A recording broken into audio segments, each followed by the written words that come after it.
आज हम लोग 10 क्लास का हिस्ट्री का चौथा चैप्टर पढ़ रहे हैं। तो उसका फर्स्ट पार्ट वीडियो का मैं बना के आप लोगों को भेज दी थी। आज सेकेंड पार्ट है बच्चों, और मैं उम्मीद करती हूँ कि आप लोग उस वीडियो को देखे होंगे। तो सबसे पहले आप लोग वीडियो को लाइक कीजिए, इसे सब्सक्राइब कर लीजिए बच्चों, और चाहे तो आप अपने फ्रेंड को भी शेयर कर सकते हैं, और जो बेल वाला बटन है उसे भी आप दबा दीजिए। तो जब मैं अगला वीडियो भेजूंगी तो उसका लिंक आप लोगों तक पहले पहुंच जाएगा। तो आइए बच्चों, चैप्टर को शुरू करते हैं। भूमंडलीकृत विश्व का बनना। तो हम लोग उसमें फर्स्ट पार्ट में बहुत चैप्टर का आधा भाग करीब करीब हम लोग कवर कर लिए थे। तो उसमें पढ़े थे भूमंडलीकृत विश्व का बनना का मतलब क्या है। भूमंडलीकृत विश्व के बनने की प्रक्रिया में बहुत सारी बातें सामने आती है। व्यापार है, काम की तलाश में लोग एक जगह से दूसरी जगह जाते थे, यात्रा करते थे, और पूंजी है, बहुत सारी वस्तुओं का वैश्विक आदान प्रदान है, एक देश से दूसरे देश का में आदान प्रदान।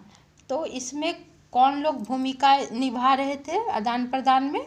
प्राचीन काल से ही यह परंपरा है कि लोग दूसरे दूसरे देशों की यात्राएं करते थे, और उनके द्वारा जैसे कि यात्री, व्यापारी, पुजारी और तीर्थ यात्री ज्ञान और एक दूसरे की संस्कृति को पहचानना, एक दूसरे की खान पान का आदान प्रदान, एक दूसरे से व्यापार, लेन देन, तो ये हमारे यहाँ पुराने ज़माने से ही चलते आ रहा था।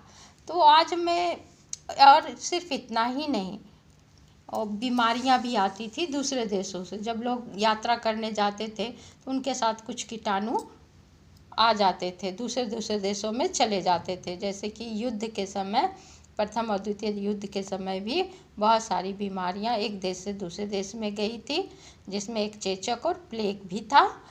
तो यह देखिए बच्चों, यहाँ पे एक मैं आप लोग को एक चीज़ दिखाना चाहूँगी इस पाठ के माध्यम से कि कौड़ियाँ किसे कहते हैं। तो 1000 साल से भी ज़्यादा समय से मालदीव के समुद्र में पाई जाने वाली कौड़ियाँ एक सेल है बच्चों, जिन्हें पैसे या मुद्रा के रूप में इस्तेमाल किया जाता था। जब रुपये पैसे का प्रचलन नहीं था तो इन कौड़ियों का प्रयोग किया जाता था। जैसा कि हम लोग पुराने ज़माने में हिस्ट्री में पढ़ चुके हैं कि किस तरह से पहले लोग मुद्रा के जगह में क्या क्या चीज़ अपने जानवर, पालतू जानवर का भी इस्तेमाल करते थे आदान प्रदान के लिए, अदला बदली के लिए। फिर कुछ धातुओं के सिक्के बनाए गए, फिर करेंसी आया। तो एक कौड़ियाँ भी प्रचलन में थी पैसे की जगह। तो ये देखिए बच्चों, मैं आप लोगों को कौड़ी दिखाने लाई हूँ। इसे कौड़ी कहा जाता है। ये समुद्र से निकलता है ना, जैसे शंख, सीप, ये सब उसी तरह से एक कौड़ियाँ। इसे मैं आप लोग को दिखाने के लिए लाई थी। तो अब हम लोग आज पढ़ेंगे चैप्टर में रीडर पेस्ट या मवेशी प्लेग। ये एक तरह का बीमारी है बच्चों। जिस तरह से प्लेग मनुष्यों में फैला था चूहों के द्वारा, उसी तरह से जानवरों में बहुत तेज़ी से प्लेग नामक बीमारी फैली थी। अफ्रीका में 1990 के दशक में रीडर पेस्ट नामक बीमारी बहुत तेज़ी से फैल गई।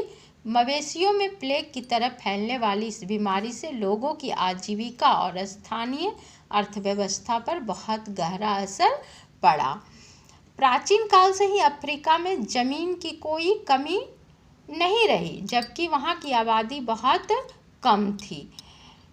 सदियों तक अफ्रीकियों की जिंदगी और कामकाज जमीन और पालतू पशुओं के सहारे ही चलता था। ऐसे समय में जब प्लेग नामक बीमारी फैली तो उन्हें बहुत ही मुसीबतों का सामना करना पड़ा, क्योंकि वहाँ नौकरियाँ नहीं थी। लोग पैसे के लिए नौकरी नहीं करते थे, वेतन के पैसे से खरीदा जा सकता था। उपभोक्ता सामान बहुत कम थे जिन्हें वेतन के पैसे से खरीदा जा सकता था। अगर आप अफ्रीका के किसान होते और आपके पास ज़मीन और पालतू पशु होते जिनकी वहाँ कोई कमी नहीं थी, तो शायद आपको यह बात समझ में नहीं आती कि वेतन के लिए काम करने की क्या ज़रूरत थी। 19वीं सदी के आखिर में यूरोपीय ताकतें अफ्रीका के विशाल भूक्षेत्र और खनिज भंडारों को देखकर इस महाद्वीप की ओर आकर्षित हुई थी। यूरोपीय लोग अफ्रीका में बागानी खेती करने और खदानों का दोहन करना चाहते था ताकि उन्हें वापस यूरोप भेजा जा सके, लेकिन वहाँ एक ऐसी समस्या पेश आई जिसकी उन्हें उम्मीद नहीं थी। वहाँ के लोग तनख्वाह पर काम नहीं करना चाहते थे। वहाँ के लोग जो थे वो पैसे के लिए काम करना नहीं चाहते थे। मजदूरों की भर्ती और उन्हें अपने पास रोके रखने के लिए मालिकों ने बहुत सारे हथकंडे आजमा कर देख लिए, लेकिन बात नहीं बनी। उन पर भारी भरकम कर टैक्स लाद दिया गया, जिनका भुगतान केवल तभी किया जा सकता था जब करदाता बागानों या खदानों में काम करता हो। काश्तकारों को उनकी ज़मीन से हटाने के लिए उत्तराधिकार कानून भी बदल दिए गए। यह कानून में यह व्यवस्था कर दी गई कि अब परिवार के केवल एक ही सदस्य को पैतृक संपत्ति मिलेगी। इस कानून के जरिए परिवार के बाकी लोगों को श्रम बाजार में ढकेलने का प्रयास किया जाने लगा। खान कर्मियों को बाड़ों में बंद कर दिया गया, उनके खुलेआम घूमने फिरने पर पाबंदी लगा दी। तभी उसी समय वहाँ रीडर पेस्ट नामक विनाशकारी पशु रोग फैला। जितनी भी बीमारियां हैं बच्चों हमारे देश में, ये तो अफ्रीका की बात है, लेकिन हमारे देश में भी जितनी सारी बीमारियां हैं वो हमारे देश की नहीं है, वो बाहर के देशों से आए हैं। और जैसे कि प्लेग हो गया, चेचक हो गया, ये जब युद्ध चल रहे थे उस समय यहाँ से भी बहुत सारे सैनिक युद्ध लड़ने गए थे और उनके साथ ये बीमारियाँ आई थी। ये जैसा अभी कोरोना घातक है ना, जानलेवा, उसी तरह से था प्लेग और चेचक। इस बीमारी से भी गांव के गांव, शहर के शहर उजड़ गए थे। तो अफ्रीका में रीडर पेस्ट नाम की बीमारी सबसे पहले 1880 के दशक के आखिरी सालों में दिखाई दी।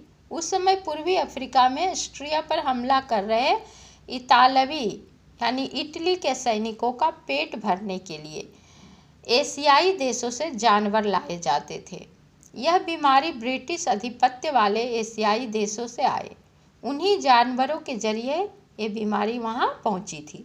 अफ्रीका के पूर्वी हिस्से से मालदीव में दाखिल होने वाली यह बीमारी जंगल की आग की तरह पश्चिमी अफ्रीका की तरफ बढ़ने लगी।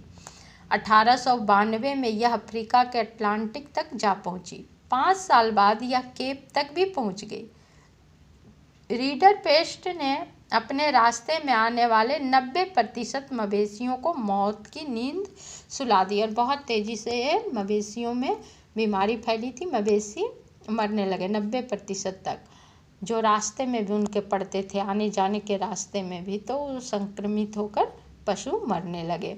पशुओं के खत्म हो जाने से अफ्रीकियों की रोजी रोटी के साधन ही खत्म हो गए। अपनी सत्ता को और मजबूत करने तथा अफ्रीकियों को श्रम बाजार में ढकेलने के लिए वहाँ के बागान मालिकों, खान मालिकों और औपनिवेशिक सरकारों ने बचे खुचे पशु भी अपने कब्जे में ले लिए, यानी उनसे छीन लिए। बचे खुचे पशु संसाधनों पर कब्जे से यूरोपीय उपनिवेशकारों को पूरे अफ्रीका को जीतने और गुलाम बना लेने का एक बेहतरीन मौका मिला।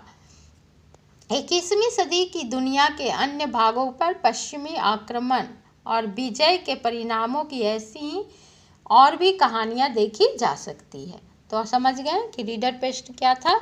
एक बीमारी थी, मवेशी प्लेग, जो मवेशियों में बहुत तेज़ी से फैलती थी। जैसे कि मनुष्यों में प्लेग चूहों के द्वारा फैला था, उसी तरह से ये मवेशी में भी प्लेग फैली थी, जिसके कारण बहुत सारे मवेशी मर गए।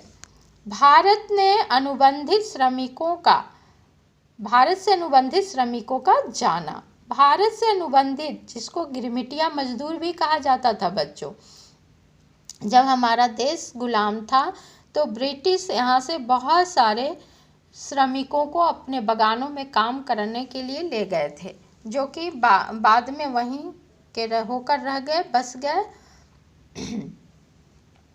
भारत से अनुबंधित श्रमिकों को ले जाया जाना भी 19वीं सदी की दुनिया की विविधता को प्रतिबिंबित करता है।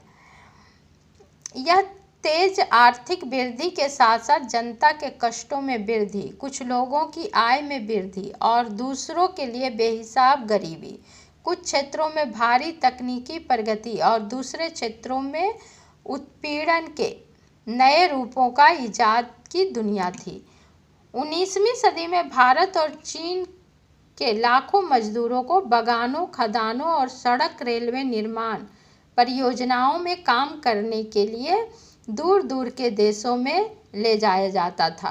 भारतीय अनुबंधित श्रमिकों को खास तरह के अनुबंध या एग्रीमेंट के द्वारा ले जाया जाता था। इन अनुबंधों में यह शर्त होती थी कि यदि मजदूर अपने मालिक के बागानों में 5 साल काम कर लेंगे तो वह स्वदेश लौट सकते थे। ऐसा लिखा होता था, लेकिन हकीकत में ऐसा नहीं होता था।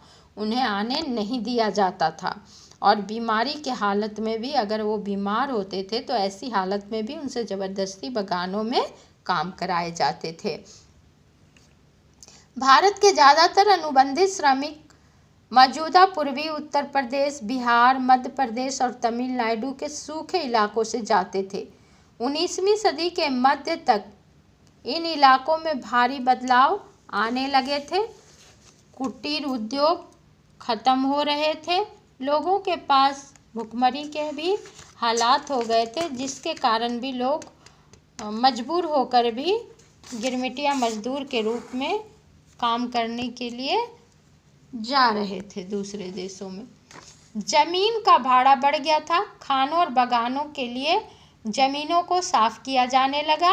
इन परिवर्तनों से गरीबों के जीवन पर बहुत गहरा असर पड़ा। वे बटाई पर ज़मीन ले लेते थे। बटाई यानी कि जो ज़मींदार होते थे उनसे वो ज़मीन ले लेते थे और फसल उगने के बाद आधा हिस्सा ज़मींदार को या जो बड़े किसान होते थे उन्हें देना पड़ता था। इसी को बटाई या पट्टा कहा जाता था। भारतीय अनुबंधित श्रमिकों को मुख्य रूप से कैरिबाई द्वीप समूह ले जाया गया, मॉरिशस और फिजी ले जाया गया था। जानते हैं बच्चों, इसीलिए मॉरिशस, फिजी और कैरिबाई द्वीप समूह में बहुत सारे भारतीय हैं जो वहीं बस गए हैं, लेकिन अभी भी रीति रिवाज भारत का वो मानते हैं। उन्हें चाय बागानों में काम करने के लिए अनुबंध पर ले जाया गया था। मजदूरों की भर्ती का काम मालिकों के एजेंट किया करते थे। एजेंटों को कमीशन मिलता था।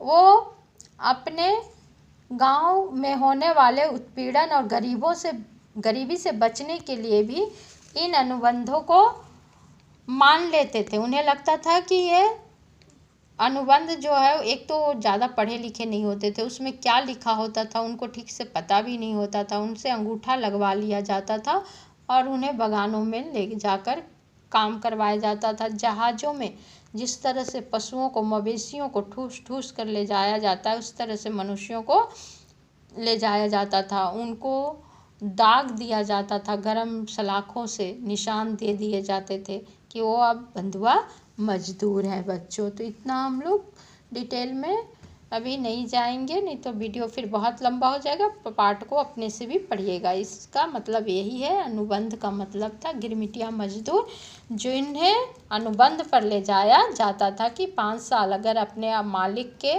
बागान में आप काम करेंगे तो फिर से आपको अपने देश लौटने का मौका मिलेगा, जबकि ऐसा हकीकत में नहीं होता था। विदेश में भारतीय उद्यमी विश्व बाजार के लिए खाद्य पदार्थ व फसलें उगाने के वास्ते पूंजी की आवश्यकता पड़ती थी। बड़े बागानों के लिए तो बाजार और बैंकों से पैसा लिया जा सकता था, लेकिन छोटे मोटे किसानों का क्या होता? यहाँ से देसी साहूकार और महाजन दृश्य में आते हैं। क्या आपने शिकारीपुरी, श्रॉफ और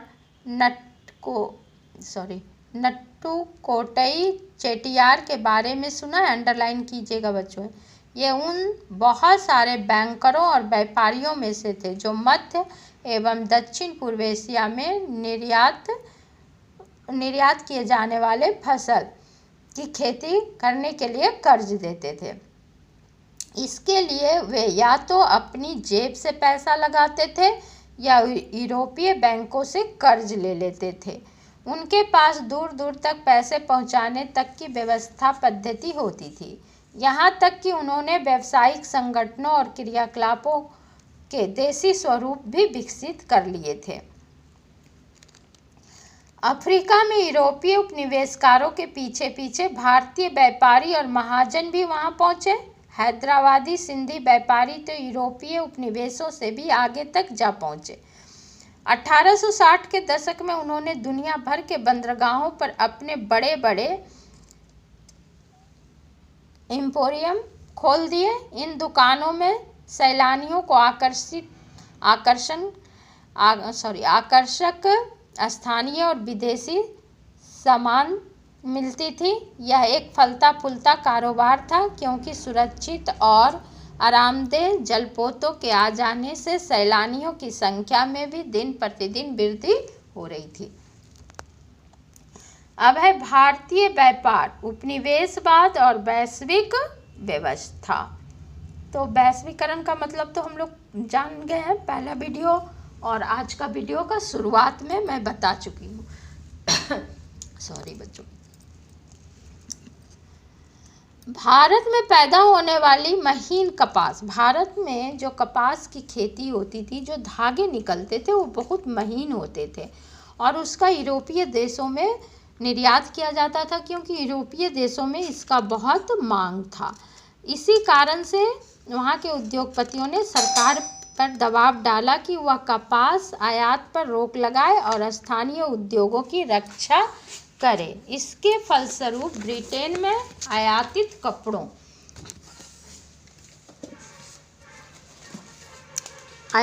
कपड़ों का निर्यात बढ़ गया क्योंकि भारतीय कपास का बहुत अधिक मांग थी।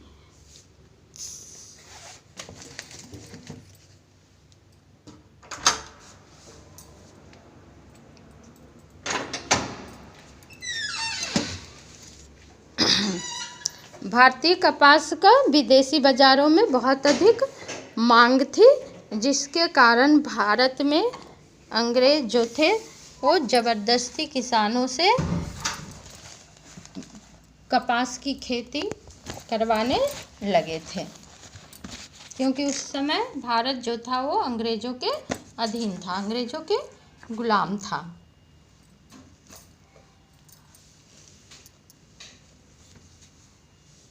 लेकिन 19वीं शताब्दी की शुरुआत से ब्रिटिश कपड़ा उत्पादक दूसरे देशों में भी अपने कपड़े के लिए नए नए बाजार ढूंढने लगे। उन्हें लगा कि इस तरह से तो भारत की आमदनी जो है वो बढ़ जाएगी और उसका व्यापार फलने फूलने लगेगा। तो उन्होंने एक चाल चली, रेशम यहाँ से, रेशम और कपास यहाँ भारत से मंगवाते थे और वहाँ विदेशों में कपड़े तैयार करके फिर से भारतीयों को बेचा जाता था। तो फिर भारत ने किन चीज़ों का निर्यात किया? आंकड़ों के माध्यम से फिर एक नाटकीय कहानी सामने आती है। निर्मित वस्तुओं का निर्यात घटता ही जा रहा था और उतनी ही तेजी से कच्चे मालों का निर्यात बढ़ता जा रहा था। 1812 से 1871 के बीच कच्चे कपास का निर्यात 5% से बढ़कर 55% तक हो गया था। कपड़ों की रंगाई के लिए इस्तेमाल होने वाले नील का भी कई दशक तक बड़े पैमाने पर निर्यात होता रहा और अंग्रेज क्या करते थे, नील की भी खेती भारत के किसानों से ज़बरदस्ती करवाते थे। आपने पिछली कक्षा में पढ़ा है 9th क्लास में। 1820 के दशक से चीन को बड़ी मात्रा में अफीम का निर्यात भी किया जाने लगा। हम लोग जब त्रिकोणीय व्यापार नीति पढ़ रहे थे, वीडियो का फर्स्ट पार्ट में मैं बताई हूँ कि किस तरह से रेशम मार्ग के द्वारा त्रिकोणीय व्यापार होता था कि ब्रिटेन से भारत होते हुए कलकत्ता से फिर चाइना जाते थे अंग्रेज, और वहाँ से चीनी मिट्टी के बर्तन और चाय पत्ती खरीदकर फिर वो भारत होते हुए ब्रिटेन लौटते थे। तो उन्हें लगा कि इस तरह से वो अपने देश के सोने चांदी के सिक्कों का इस्तेमाल ज़्यादा कर रहे हैं, जिससे खजाना खाली होने का डर था। तो उन लोगों ने क्या किया, भारतीय किसानों से ज़बरदस्ती अफीम की खेती करवाने लगे। अफीम एक नशीली पदार्थ है जिससे को खाने से नशा होता है। तो चीनियों को अफीमची बनाने में ब्रिटेन का बहुत बड़ा हाथ है। 19वीं शताब्दी में भारतीय बाजारों में ब्रिटिश औद्योगिक उत्पादों की बाढ़ ही आ गई थी। भारत से ब्रिटेन और शेष विश्व को भेजे जाने वाले खाद्यान्न व कच्चे मालों के निर्यात में इजाफा हुआ। ब्रिटेन से जो माल भारत भेजा जाता था उसकी कीमत भारत से ब्रिटेन भेजे जाने वाले माल की कीमत से बहुत ज़्यादा होती थी। भारत के साथ ब्रिटेन हमेशा व्यापार अधिशेष की अवस्था में रहता था। इसका मतलब है कि आपसी व्यापार में हमेशा ब्रिटेन को ही फायदा रहता था। ब्रिटेन इस मुनाफे के सहारे दूसरे देशों के साथ होने वाली व्यापारिक घाटे की भरपाई कर लेता था। बहुपक्षीय बंदोबस्त ऐसे ही काम करता था। इसमें एक देश के मुकाबले दूसरे देश को होने वाले घाटे की भरपाई किसी तीसरे देश के साथ व्यापार में मुनाफा कमाकर की जाती थी। जिस तरह से ब्रिटेन कर रहा था, चाइना से चाय पत्ती और चीनी मिट्टी के बर्तन खरीदता था उसके बदले में उसे अपने देश का सोने चांदी का सिक्का ना देना पड़े, इसलिए वो भारत में अफीम की खेती करवाता था और उसको ले जाकर चीन को बेचता था, और चीन से उसी पैसे से वो वहाँ से चीनी मिट्टी के बर्तन और चाय पत्ती खरीदकर अपने देश लौट जाता था। ब्रिटेन के व्यापार से जो अधिशेष हासिल होता था उससे तथाकथित होम चार्जेज यानी देसी खर्चे का निपटारा होता था। इसके तहत ब्रितानी अफसरों और व्यापारियों द्वारा अपने घर में भी भेजी गई निजी रकम भारतीय बाहरी कर्जे पर ब्याज और भारत में काम कर चुके ब्रितानी अफसरों की पेंशन भी शामिल थी। अब है महायुद्धों के बीच अर्थव्यवस्था। 2 महायुद्ध हुए, प्रथम और द्वितीय। प्रथम हुआ 1914 में और द्वितीय हुआ 1939 में। पहला महायुद्ध मुख्य रूप से यूरोप में ही लड़ा गया, लेकिन उसके असर सारी दुनिया ने महसूस की। इस अध्याय में हम जिन चीज़ों पर विचार कर रहे हैं उनकी दृष्टि से एक महत्वपूर्ण प्रभाव यह रहा कि इस युद्ध ने विश्व अर्थव्यवस्था को एक ऐसे संकट में ढकेल दिया जिससे उबरने में दुनिया को 3 दशक से भी ज़्यादा समय लग गया। इस दौरान पूरी दुनिया में चौतरफा आर्थिक और राजनीतिक अस्थिरता बनी रही और अंत में मानवता एक और विनाशकारी महायुद्ध के नीचे कराहने लगा। युद्धकालीन रूपांतर। जैसा कि हम जानते ही हैं, पहला विश्व युद्ध 2 खेमों के बीच लड़ा गया था। एक पाले में थे मित्र राष्ट्र जिसमें ब्रिटेन, फ्रांस और रूस था। दूसरे पाले में थे जर्मनी, ऑस्ट्रिया हंगरी और ऑटोमन तुर्की। अगस्त 1914 में जब युद्ध शुरू हुआ उस समय बहुत सारी सरकारों को ऐसा लगता था कि युद्ध ज़्यादा समय तक नहीं चलेगा, ज़्यादा से ज़्यादा एक क्रिसमस तक जाएगा और ख़त्म हो जाएगा। लेकिन यह युद्ध तो 4 साल से भी ज़्यादा समय तक चलता रहा। मानव सभ्यता के इतिहास में ऐसा भीषण युद्ध पहले कभी नहीं हुआ था। इस युद्ध में दुनिया के सबसे अगुआ औद्योगिक राष्ट्र एक दूसरे से जूझ रहे थे और शत्रुओं को नेस्तनाबूद करने के लिए उनके पास बेहिसाब आधुनिक औद्योगिक शक्ति इकट्ठा हो चुकी थी। यह पहला आधुनिक औद्योगिक युद्ध था।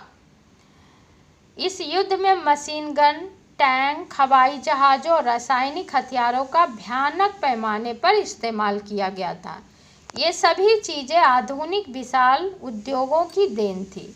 युद्ध के लिए दुनिया भर से असंख्य सिपाहियों की भर्ती की जाती थी और उन्हें विशाल जलपोतों व रेलगाड़ियों में भरकर युद्ध के मोर्चे पर ले जाया जाता था। इस युद्ध ने मौत और विनाश की जैसी विभीषिका रची, उसकी औद्योगिक युग से पहले और औद्योगिक शक्ति के बिना कल्पना नहीं की जा सकती थी।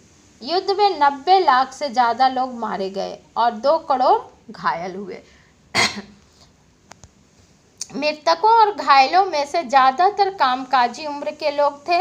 इस महाविनाश के कारण यूरोप में कामकाज के लायक लोगों की संख्या बहुत तेजी से घटने लगी और युद्ध के बाद तो परिवारों की आय और भी ज़्यादा गिर गई, क्योंकि युद्ध में इस्तेमाल होने वाले सामग्री के लिए बहुत सारे कारखाने खोले गए थे।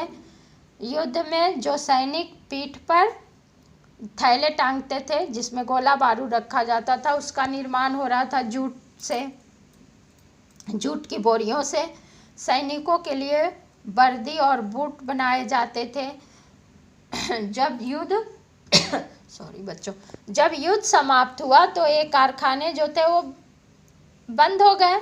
तो इससे क्या हुआ, आर्थिक संकट और भी ज़्यादा गहरा गया। युद्धोत्तर सुधार, युद्ध के बाद क्या सुधार हुए? युद्ध के बाद आर्थिक स्थिति को पटरी पर लाने का रास्ता काफ़ी मुश्किल साबित हुआ। युद्ध से पहले ब्रिटेन दुनिया की सबसे बड़ी अर्थव्यवस्था था।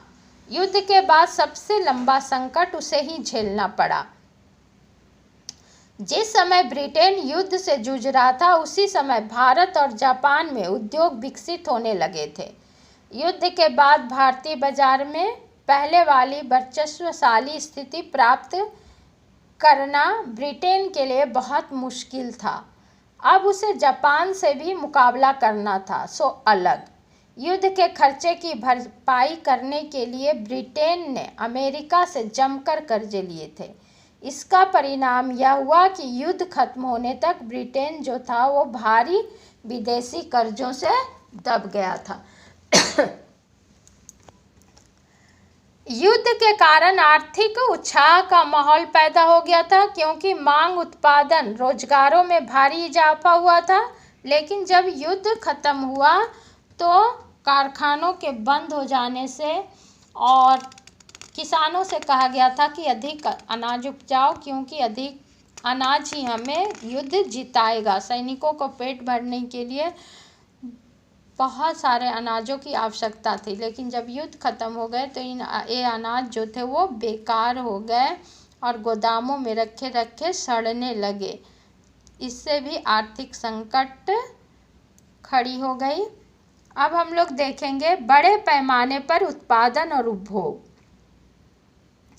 अमेरिका में सुधार की गति तेज रही। यह हम पहले ही देख चुके थे कि अमेरिका की अर्थव्यवस्था को कितना फायदा हुआ था युद्ध के बाद। कुछ समय के लिए तो अमेरिकी अर्थव्यवस्था को भी झटका लगा, लेकिन 20 के दशक के शुरुआती सालों में ही अमेरिकी अर्थव्यवस्था तेजी से फिर तरक्की के रास्ते में आ गई थी।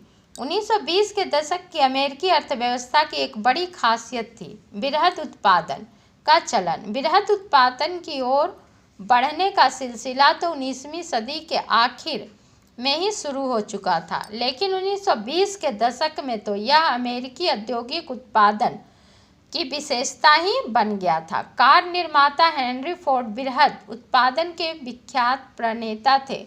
उन्होंने शिकागो के एक बूचड़खाने की असेंबली लाइन की तर्ज पर डेट्रॉयट के अपने कार कारखाने में भी आधुनिक असेंबली लाइन स्थापित कर दी थी। क्या बूचड़खाने जहाँ मांस बिक्री होती है, तो जिस तरह से लोग लाइन लगे होते थे, उसी तरह से उन्होंने क्या किया, कार बनाने के लिए अपने फैक्ट्रियों में लोगों की लाइन लगा दी और सभी लोगों को अलग अलग काम थे। कोई उसका नट बोल्ट टाइट करता था, कोई उसको बॉडी में फिट करता था। इस तरह से मतलब कन्वेयर बेल्ट के साथ खड़े होने के बाद कोई भी मजदूर अपने काम में ढील नहीं कर सकता था, यानी कि मजदूर एकदम मशीन के तरह काम करने लगे थे, जिससे उसे 3 गुना का इजाफा हुआ था।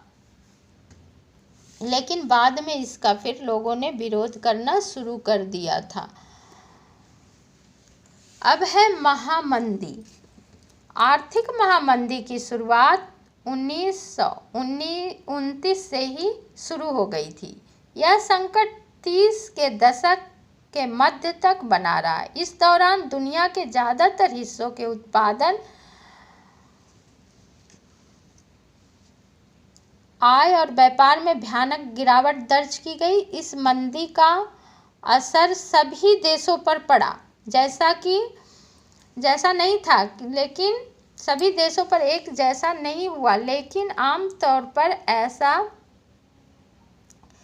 मतलब एक तरह से कह सकते कि इस युद्ध का असर तो पूरे विश्व पर पड़ा था, लेकिन कुछ देशों को उतना हानि आर्थिक दृष्टि से नहीं हुआ था, लेकिन कुछ देशों को बहुत ही ज़्यादा हानि हुई थी।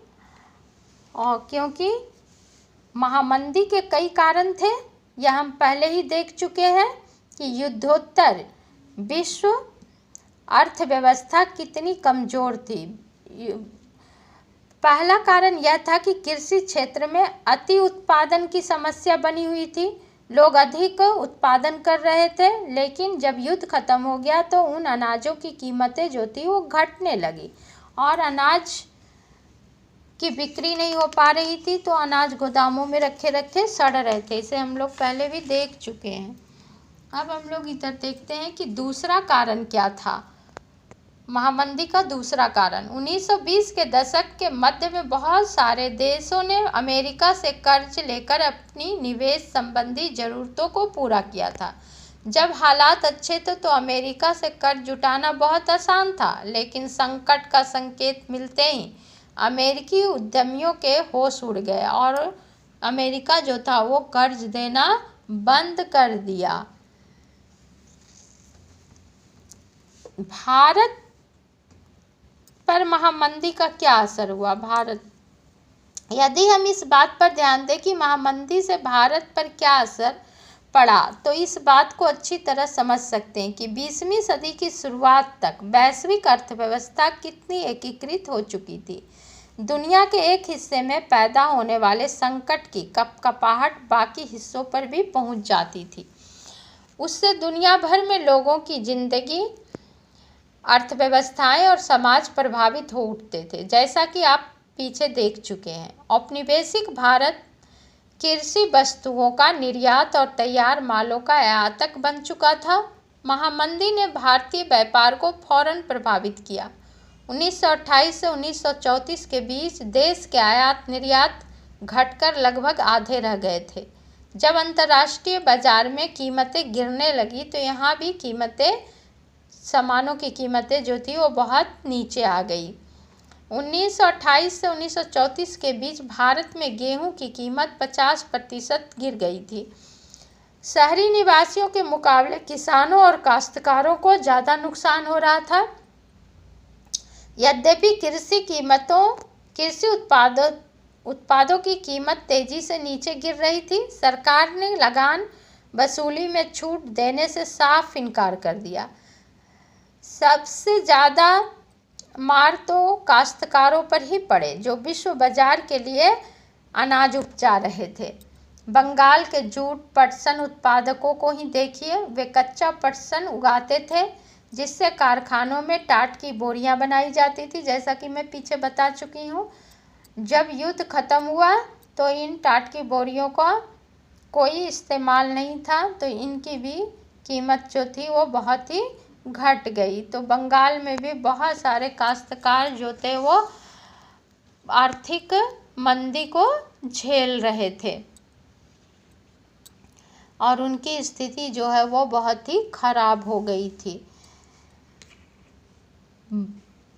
शहरी भारत के लिए इतनी दुखदाई मंदी नहीं थी। कीमतें गिरते जाने के बावजूद शहरों में रहने वाले लोगों की हालत ठीक रही, क्योंकि ये लोग ज़्यादातर नौकरी कर रहे थे तो इन्हें वेतन मिल रहा था, लेकिन ग्रामीण क्षेत्रों में तो लोग अनाज और निर्यात किए जाने वाले फसल उपजा रहे थे, जिसका युद्ध समाप्त होने के बाद उनका कोई इस्तेमाल नहीं हो रहा था, जिससे कि आर्थिक मंदी का सामना सबसे ज़्यादा किसानों को ही, काश्तकारों को ही करना पड़ा। विश्व अर्थव्यवस्था का पुनर्निर्माण। युद्धोत्तर काल। प्रथम विश्व युद्ध खत्म होने के केवल 2 दशक बाद दूसरा विश्व युद्ध शुरू हो गया। दूसरा विश्व युद्ध कब हुआ था बच्चों? 1939 में। अब प्रथम विश्व युद्ध 1914 में। यह युद्ध भी 2 बड़े खेमों के बीच लड़ा गया। एक गुट में वही धुरी शक्तियां थी, मुख्य रूप से नाज़ी जर्मनी, जापान और इटली। तो दूसरी खेमा था मित्र राष्ट्रों का, जिसमें ब्रिटेन, सोवियत संघ, फ्रांस और बाद में अमेरिका भी कूद पड़ा था। 6 साल तक यह युद्ध चला। युद्ध जमीन, हवा और पानी में असंख्य मोर्चों पर लड़ा गया। इस युद्ध में मौत और तबाही की कोई हद बाकी नहीं बची थी। माना जाता है कि इस जंग के कारण प्रत्यक्ष या अप्रत्यक्ष रूप से करीब 6 करोड़ लोग मारे गए। यह 1939 की वैश्विक जनसंख्या का लगभग 30% था। करोड़ों लोग घायल हो गए थे। अब तक के युद्धों में मोर्चे पर मरने वालों की संख्या ज़्यादा होती रही थी। इस युद्ध में ऐसे लोग ज़्यादा मरे जो किसी मोर्चे पर लड़ नहीं रहे थे। यूरोप और एशिया के विशाल भूभाग तबाह हुए। कई शहर हवाई बमबारी या लगातार गोलाबारी के कारण मिट्टी में मिल गए। इस युद्ध ने बेहिसाब आर्थिक और सामाजिक तबाही को जन्म दिया। ऐसे हालात में पुनर्निर्माण का काम कठिन और लंबा था। युद्धोत्तर बंदोबस्त और ब्रिटेन वुड्स संस्थान।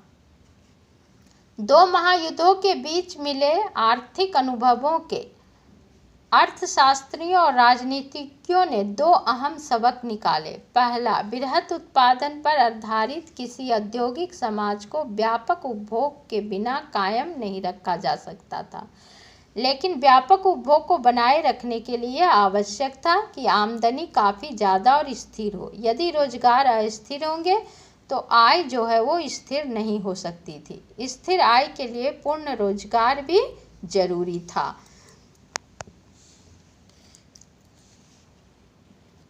सदस्य देशों के विदेश व्यापार में लाभ और घाटे से निपटने के लिए ब्रिटेन क्या किया?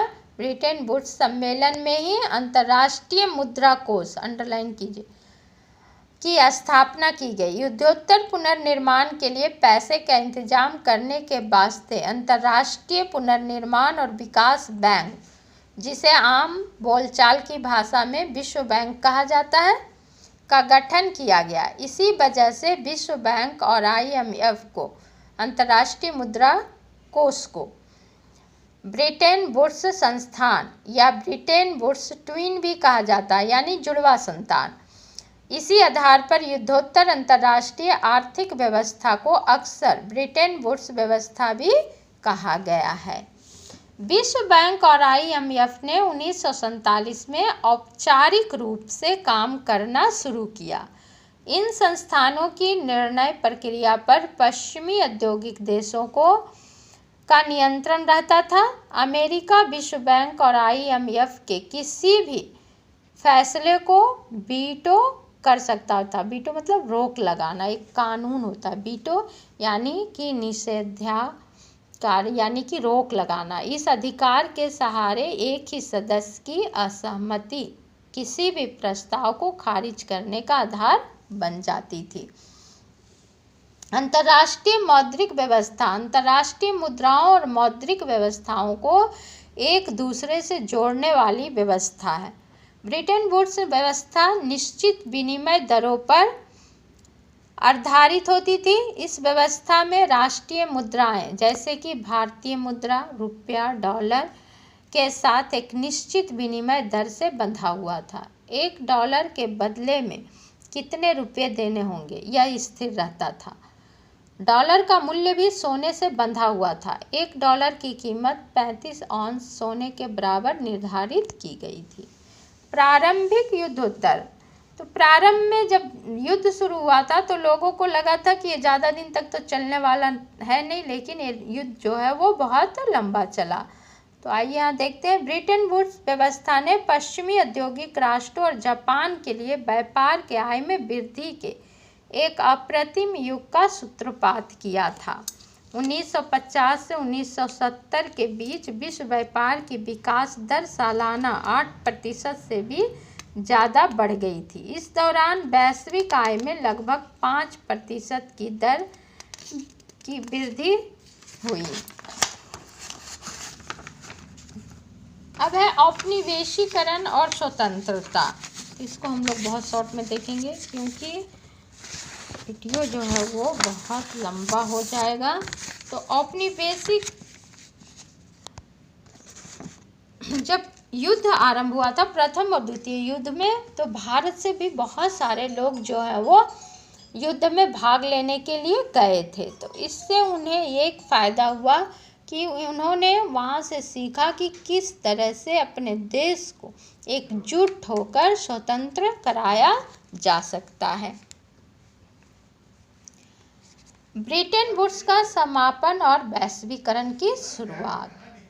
सालों की स्थिर और तेज वृद्धि के बावजूद युद्धोत्तर दुनिया में सब कुछ सही नहीं चल रहा था। 60 के दशक से ही विदेशों में अपनी गतिविधियों की भारी लागत ने अमेरिका के वित्तीय और प्रतिस्पर्धी क्षमता को कमजोर कर दिया था। अमेरिकी डॉलर अब दुनिया की प्रधान मुद्रा के रूप में पहले जितना सम्मानित और निर्विवाद नहीं रह गया था। सोने की तुलना में डॉलर की कीमत गिरने लगी थी। अंततः स्थिर विनिमय दर की व्यवस्था विफल हो गई और प्रवाहमयी या अस्थिर विनिमय दर की व्यवस्था जो है वो शुरू हो गई थी। तो बच्चों, ये चैप्टर जो है ये ख़त्म हो गया और बहुत ही इम्पॉर्टेंट चैप्टर है। आप लोग ध्यान से वीडियो देखिएगा और जब वीडियो देखिएगा तो किताब को अपने सामने रखिएगा और तब देखिएगा। धन्यवाद बच्चों।